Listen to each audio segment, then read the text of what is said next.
Assalamualaikum warahmatullahi wabarakatuh. Waalaikumsalam warahmatullahi wabarakatuh. Warahmatullahi wabarakatuh. Di sini kami akan sedikit menyampaikan tentang cloud computing dalam sistem keuangan. Next saja.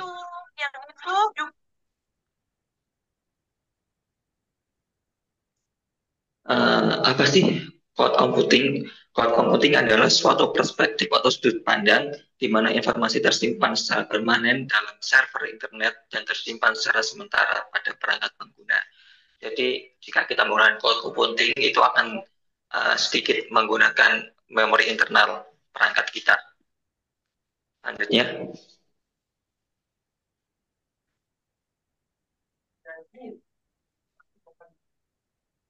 lantas apa pentingnya cloud computing dalam sistem keuangan?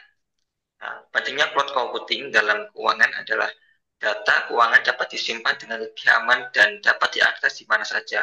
Teknologi cloud computing juga memudahkan perusahaan dalam melakukan proses operasional, akuntansi, dan meningkatkan keakuratan dalam pengolahan data keuangan. Jadi, cloud computing itu kan tidak memakan banyak memori internal, jadi dan bisa akses di mana saja. Tidak hanya terbatas dalam satu perangkat, namun kita bisa mengaksesnya juga di perangkat-perangkat lain. Itu memudahkan perusahaan dalam melaksanakan sistem keuangannya. Selanjutnya akan disampaikan oleh Saudara Fani. Eh, Oke, selanjutnya tentang konsep dasar cloud computing. Gambar dulu ya, Dalam Pak. cloud dalam cloud computing, kita tidak perlu membeli dan memelihara server, perangkat keras jaringan atau lisensi perangkat lunak. Kita hanya perlu membayar sumber daya komputasi yang kita gunakan. Konsep ini menghilangkan kebutuhan akan investasi modal yang besar di awal atau capital expenditure atau CapEx dan menggesernya menjadi biaya operasional expenditure atau OpEx. Eh, nah, apa namanya? Cloud computing ini seperti listrik di rumah kita. Jadi kita tidak perlu membangun pembangkit listrik sendiri untuk menyalakan lampu atau alat elektronik. Kita cukup menyambungkan perangkat ke jaringan listrik dan membayar sesuai penggunaan. Begitu juga dengan cloud computing, kita tidak perlu membeli server fisik, mengatur ruang data center, atau membayar biaya operasional yang mahal. Kita cukup menyewa ruang dan daya komputasi dari penyedia layanan cloud melalui internet. Next.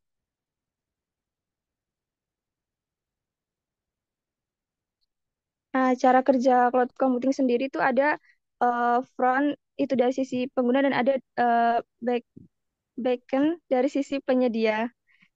Eh, Front itu bagian yang berinteraksi dengan pengguna berupa antarmuka web atau dashboard, aplikasi seluler atau perangkat lunak desktop yang memungkinkan pengguna untuk mengakses layanan cloud. Kemudian yang kedua itu yang dari sisi penyedia itu terdiri dari berbagai pusat data besar yang berisi ribuan server, sistem penyimpanan dan perangkat jaringan yang saling terhubung. Nah, eh, apa apa namanya? Cara kerja cloud computing ini jika kita misalnya kita mau mengakses cloud computing ini melalui melalui melalui internet. Kita ingin mengakses melalui internet. Kita bisa menggunakan layanan cloud, eh, misalnya untuk menyimpan dokumen di Google Drive, mengirim email dengan Gmail, atau menjalankan aplikasi bisnis di server cloud. Nah, perangkat kita, komputer, laptop, smartphone, itu yang nantinya akan terhubung ke internet. Nah, dari internet ini nanti permintaan kita akan diarahkan ke server di pusat data penyedia cloud. Next.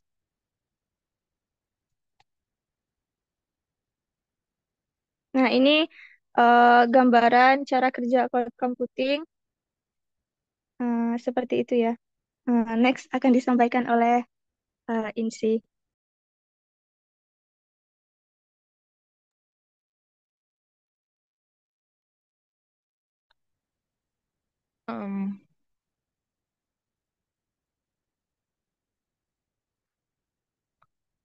Minute pemanfaatan.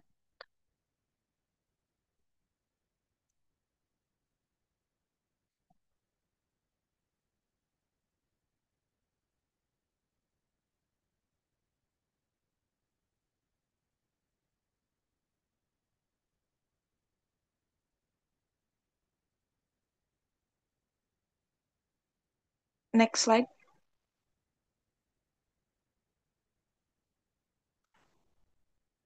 Next.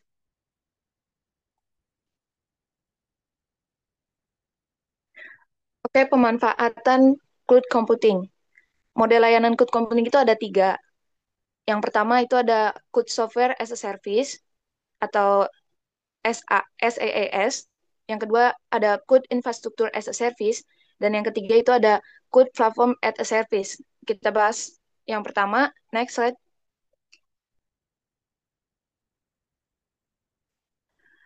uh, Cloud software as a service. Nah, itu contohnya ya, yang familiar di kita itu ada email, Twitter, Skype, sama Salesforce.com. Nah, manfaatnya itu, pengguna tidak perlu memikirkan lisensi perangkat lunak. Pengguna juga dapat mengakses dan menggunakan perangkat lunak kapanpun dan dimanapun. Kemudian yang ketiga itu beroperasi di infrastruktur cloud. Yang selanjutnya, cloud platform as a service. Nah, ini contohnya ada Microsoft Azure, Amazon Web Service, dan Forge.com. Nah, di sini fokus pada pengembangan dan penyebaran aplikasi. Kemudian pengguna dapat menggunakan aplikasi yang disediakan tanpa perlu mengelola sistem operasi, jaringan, dan database engine. Kemudian pengguna tetap memiliki kontrol atas aplikasi yang mereka kembangkan. Dan yang ketiga, itu ada next, Cloud Infrastructure as a Service. Contohnya Amazon Simple Storage Service, Rackspace Cloud, Amazon Elastic Compute Cloud. Nah, itu ada di sini tuh menawarkan infrastruktur virtual yang dapat disewa seperti penyimpanan dan jaringan. Kemudian pengguna dapat mengkonfigurasi dan mengubah skala, ya menambah atau mengurangi infrastruktur secara virtual. Kemudian konsumen memiliki kontrol terhadap sistem operasi dan aplikasi yang disebarkan. Next. Alasan penggunaan cloud computing. Yang pertama jelas mengurangi biaya, karena di sini pengguna tidak perlu membangun dan melihara infrastruktur sendiri. Cukup membayar sewa sesuai kebutuhan. Jadi mengurangi biaya. Kemudian otomatisasi. Di sini juga pengguna tidak perlu membentuk tim khusus karena udah di backup dari sistem. Terus meningkatkan kapasitas penyimpanan. Ya, pengguna dapat dengan mudah menyesuaikan kapasitas penyimpanan sesuai kebutuhan tanpa perlu upgrade memori fisik. Terus fleksibel, menawarkan fleksibilitas lebih tinggi dibandingkan komputasi konvensional.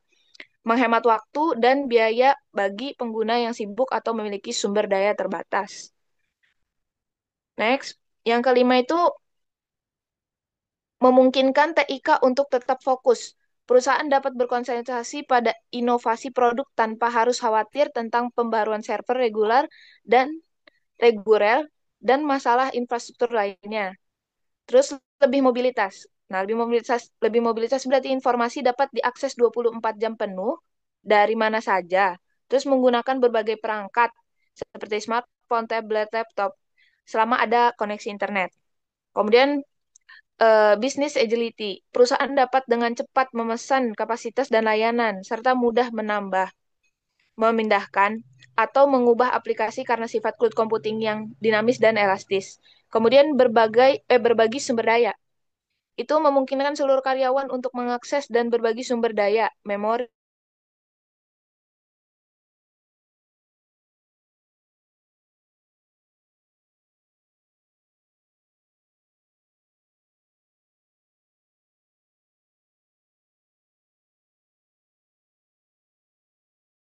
nah, next.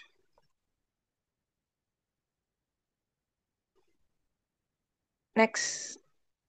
Ada computing dan alasan penggunaannya. Nah, ini bisa dilihat manfaatnya konvensional sama cloud computing. Akses ke pelanggan, penjual, dan pendapatan. Ya, seperti itu.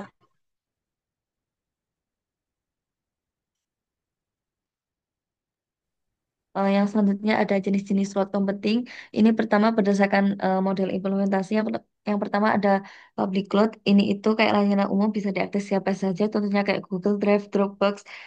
Nah, kelebihannya itu gampang diatur dan biasanya lebih hemat karena dipakai bareng-bareng. Terus selanjutnya itu ada private cloud. Ini itu biasanya khusus organisasi atau perusahaan saja. Jadi kayak punya server sendiri yang dikelola sendiri. Jadi keamanannya itu lebih terjamin dan bisa diatur sesuka hati sesuai kebutuhan. Terus ada hybrid cloud, ini tuh gabungan antara public cloud sama private cloud. Eh, nah, eh, biasanya ini buat aplikasi yang umum atau butuh skalabilitas tinggi bisa pakai sewa di public cloud. Terus juga yang terakhir ada community cloud. Ini itu dipakai bareng-bareng eh, sama beberapa organisasi yang punya kebutuhan mirip. Contohnya itu kayak universitas atau lembaga penelitian yang sering berbagi data dan sumber daya. Next. Terus ada jenis-jenis cloud computing berdasarkan layanan. Tadi itu udah sempat disinggung sebelumnya. Yang pertama ada infrastruktur as a service. eh, ini itu ibaratnya kita dikasih server virtual, tempat penyimpanan data sama jaringan. Nah, kita di sana tuh bebas mau ngapain aja, mau pasang sistem operasi apa, aplikasi apa. Contohnya itu Amazon Web Service atau Google Cloud Platform. Terus yang kedua itu ada platform as a service. Ini tuh ibaratnya kita itu dikasih rumah yang ada pondasinya. Kita itu dikasih platform buat bikin aplikasi, jadi kita nggak perlu pusing bikin server, sistem operasi dan database. Kita tinggal fokus ke codingan sama nyebarin aplikasi kita. Next.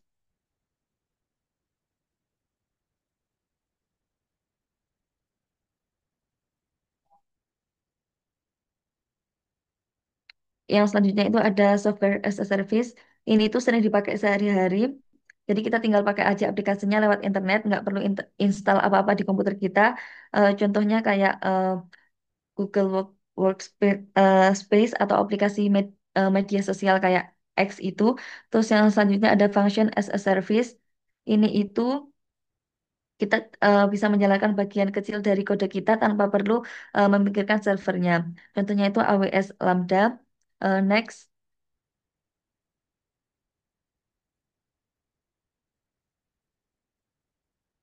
Yang selanjutnya ada container as a service. Ini itu buat yang suka pakai container buat aplikasi mereka kayak Docker atau Kubernetes. Jadi kita dikasih layanan buat ngatur kontainer-kontainer itu dengan gampang. Contohnya Google Kubernetes Engine. Terus yang selanjutnya ada database as a service. Ini itu kita sewa database yang udah diurusin sepenuhnya sama penyedia cloud. Jadi kita nggak perlu mesti mikirin instalasi backup atau maintenance database, tinggal pakai aja tentunya Amazon RDS. Terus yang selanjutnya ada storage as a service. Ini itu layanan penyimpanan data di cloud. Jadi kita punya hard disk virtual di internet, contohnya Amazon S3 atau Google Cloud Storage. Terus yang terakhir ada AI as a service. Ini itu layanan kecerdasan buat AI yang siap dipakai. Jadi kita tinggal pakai fitur-fitur AI tanpa perlu bikin dari nol. Next, Wak. Lanjut. Lanjutnya akan disampaikan oleh Salwa. Oke, selanjutnya ada komponen cloud computing berdasarkan infrastruktur. Yang pertama ada client, yaitu perangkat yang digunakan pengguna untuk mengakses layanan cloud. Lalu ada data center, yaitu fasilitas fisik untuk menyimpan data dan aplikasi. Yang terakhir ada distributed service, yaitu layanan yang terdistribusi dan dapat diakses dari berbagai lokasi.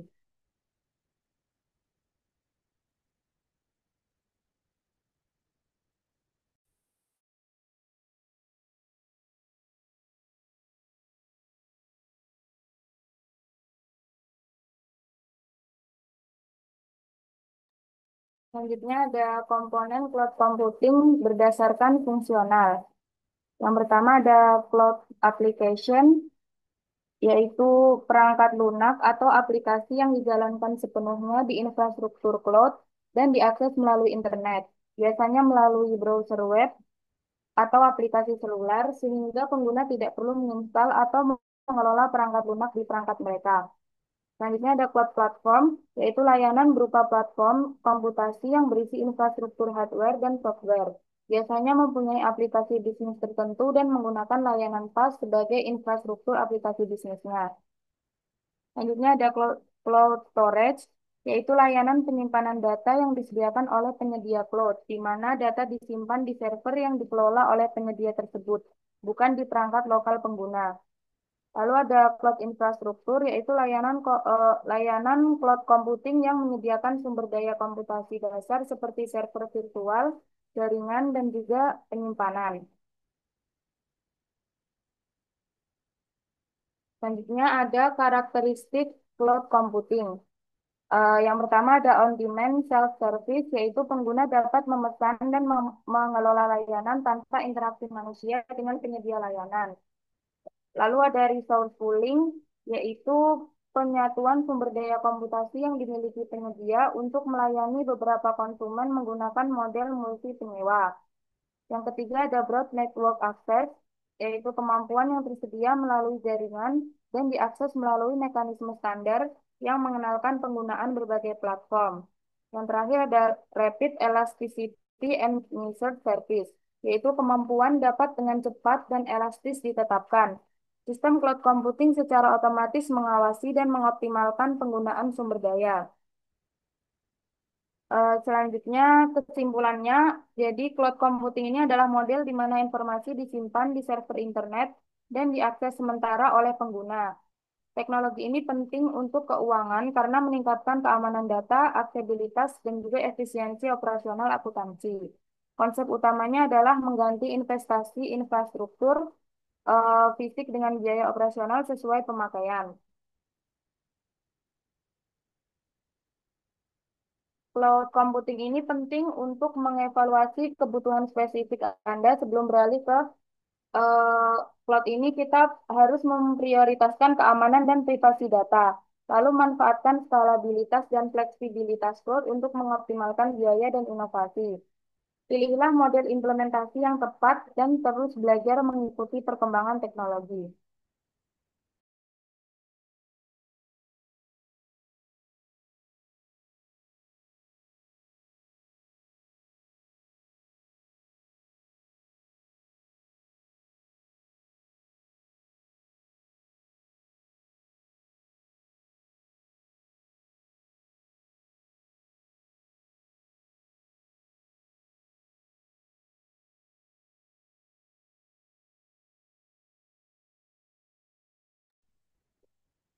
Oke, untuk pemaparan sudah selesai.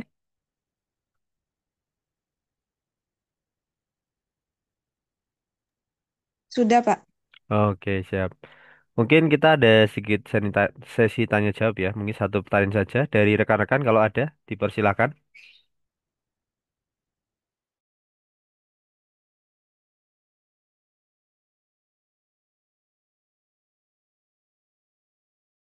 Oke, jika nggak ada, mungkin pertanyaan penutup saja dari saya.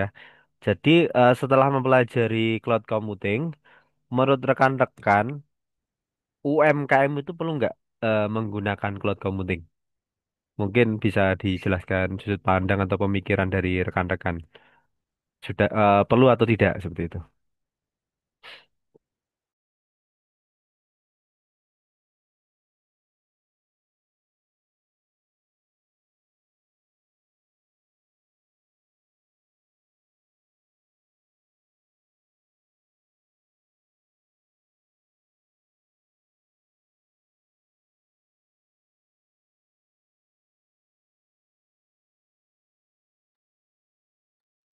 Perlu, Pak, karena cloud computing itu em, menawarkan berbagai manfaat yang bisa membantu UMKM meningkatkan eh, buat meningkatkan efisiensi, mengurangi biaya dan mungkin apa bersaing secara lebih efektif di pasar modern. Oke, tapi ada beberapa pertimbangan juga ya terkait dengan Iya. biaya sewa, kan itu per bulan ya, sama data itu kan ada di pihak ketiga ya. Nah, menurut rekan kan gimana? Apakah itu cukup aman? Ada beberapa yang harus diperhatiin ya, Pak. Ya, itunya ketersediaan internetnya. Jadi harus mastiin kalau koneksi internet itu tuh stabil dan cepat untuk mengakses layanan. Kalau misalnya UMKM yang make gitu. Terus pemilihan penyedia layanannya juga yang terpercaya, kayak sesuai kebutuhan bisnis yang dijalanin. Terus keamanan datanya juga harus dipahami. Jadi harus dipahami kebijakan keamanan dan privasi data dari penyedia layanannya. Jadi memastikan biar bisnisnya tuh aman gitu. Oke, terima kasih. Berarti kan tetap perlu ada analisisnya ya, Mas ya, untuk penyesuaian dengan kebutuhan gitu ya. Iya, Pak. Oke, terima kasih atas jawabannya. Mungkin untuk sesi kelompok ini kita cukupkan ya. Monggo Mbak silakan ditutup aja session ini. Mungkin cukup sekian dari kami. Kurang lebihnya mohon maaf. Wassalamualaikum warahmatullahi wabarakatuh. Waalaikumsalam warahmatullahi wabarakatuh. Oke, kita ganti link baru. Terima kasih.